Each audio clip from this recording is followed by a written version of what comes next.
Audio Jungle.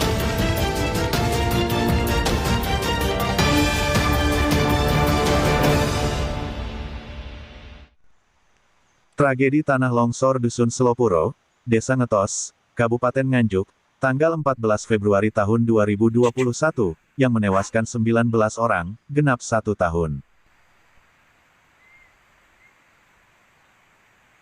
Longsor yang meluluh lantakan rumah juga menelan korban jiwa ini, nampaknya menjadi trauma tersendiri bagi keluarga korban.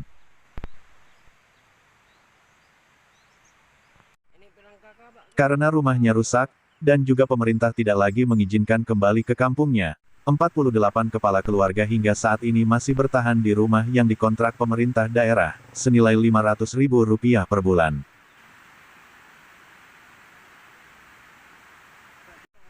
Untuk memenuhi kebutuhan sehari-hari pemerintah daerah membantu Rp300.000 setiap bulan, namun bantuan itu tidak cukup untuk memenuhi kebutuhan sehari-hari.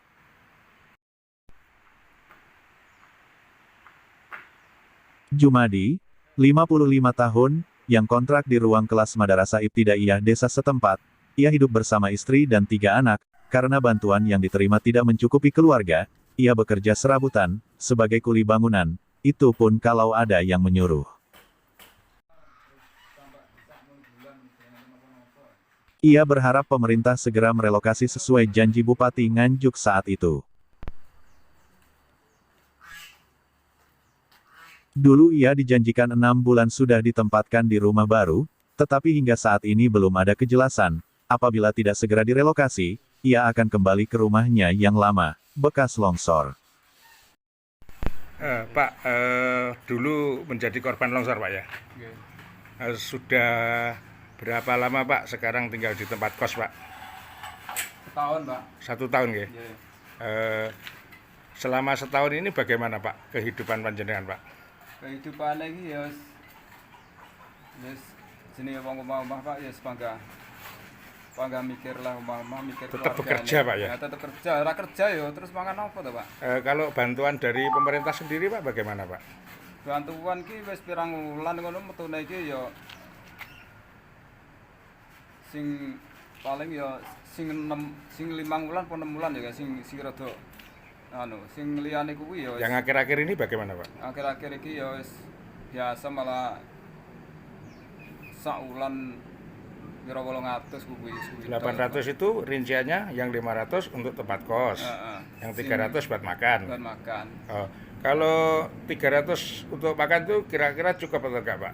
Ya ora cukup tuh Pak. Enggak cukup. Wong jenenge wong tuan iki luweh akeh. Ya tetep ora cukup Pak. Dulu pernah dijanjikan bagaimana Pak untuk relokasi dari pemerintah daerah itu Pak? Janjine iki ya pokoknya lambat-lambat iki pokoknya paling cepet 5 wulan, paling lambat 6 wulan. Nah, terus sampai sekarang ini pirang wulan tuh Pak. Terus sampai wis ora ning apa-apa iki. Terus harapannya Pak panjenengan kalian pemerintah daerah ya napa Pak? Ya harapannya iki ya pokoknya secepatnya terus nek teran gandang dianu ya wis balik nyang omahe dhewe. Mau kembali ke rumah masing-masing. Padahal rumahnya kan sekarang sudah tidak ada Pak, sudah roboh. Salahnya rusak, salah ya si utuh sing sebelah lor si utuh Pak. Oh, yang rumahnya panjenengan masih bisa ditempati Pak ya? Rumahku hasilnya iki jek Pak, tapi tak bongkar isan. Oh, dibongkar sekalian. Lah jirine kondang bongkar ngono wis tak bongkar. Itu sebenarnya dulunya masih bisa ditempati seandainya nekat-nekatnya Pak ya. Sik kena dinggoni. Terus jirine wis gak lagi nggoni, wis gak pokoke wis harus meninggalkan lokasi gitu ya. Kan ditane ngono. Bahaya kalau longsor susulan gitu mungkin. Okay. Sementara, Sukarman, 39 tahun, yang istrinya meninggal dunia menjadi korban longsor, dan meninggalkan 2 anak kembar yang masih kecil mengatakan, saat ini ia tidak bisa bekerja karena 2 anaknya yang masih kecil masih membutuhkan perawatan. Ia juga mengaku sudah tidak betah tinggal di kontrakan, karena dalam satu rumah ditempati bersama 4 pengontrak lainnya. Kehidupan sehari-hari di tempat kos ini ya Pak, ini seperti apa? Sehari-hari cuma ngomong Mas, badhe kerja mboten saged. Belum bisa ditinggal Pak ya putranya? Tinggal putranya. Iya. Kalau saat ini putranya kelas berapa Mas? kelas 1 SD. Masih kelas 1 SD. Ada berapa putra Mas? 2. Kembar itu Mas ya? Iya. Untuk ibunya kemarin kapan di situ? Kalau ibunya itu meninggalnya di rumah sakit Mas. Pak, untuk harapannya seperti apa Pak? Harapannya itu cepat-cepat lokasinya itu Mas, pembangunan rumah itu biar cepat. Kenapa Pak? Kalau di tempat kos gimana Pak? Kos kan nggak enak toh lama-lama. Sudah berapa lama ngekos? Sudah 1 tahun. 1 tahun pas ini ya. Pas. Untuk memenuhi kehidupan sehari-hari, aktivitasnya apa Pak saat ini?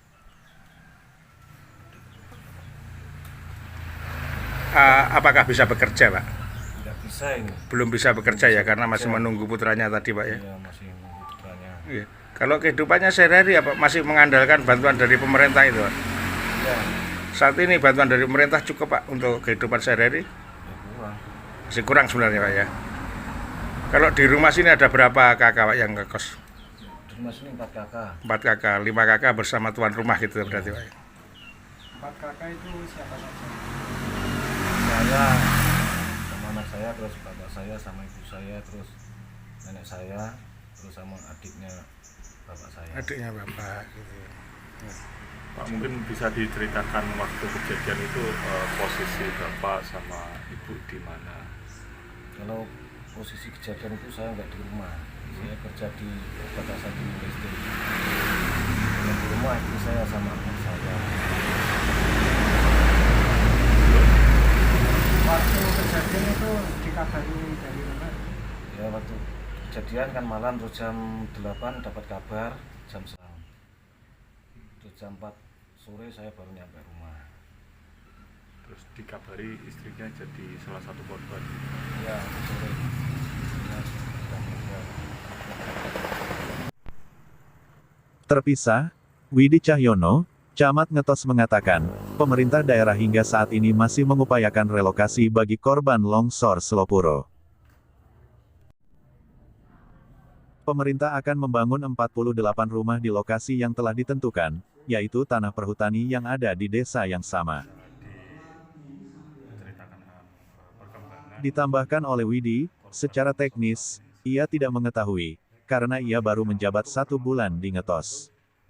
Yang pertama, kami sampaikan kami atas nama pemerintah daerah dan juga pemerintah kecamatan Ngetos bahwa hari ini, hari Senin, tanggal 14 Februari 2022, tepat 1 tahun terjadinya peristiwa tanah longsor di Dusun Selopuro, Desa Ngetos, Kecamatan Ngetos.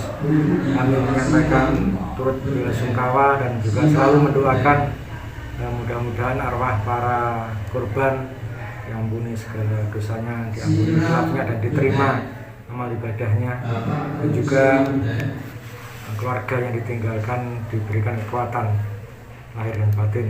Dan juga perlu kami sampaikan bahwa langkah-langkah sudah diambil oleh pemerintah daerah dan juga dengan beberapa pemerintah sektor.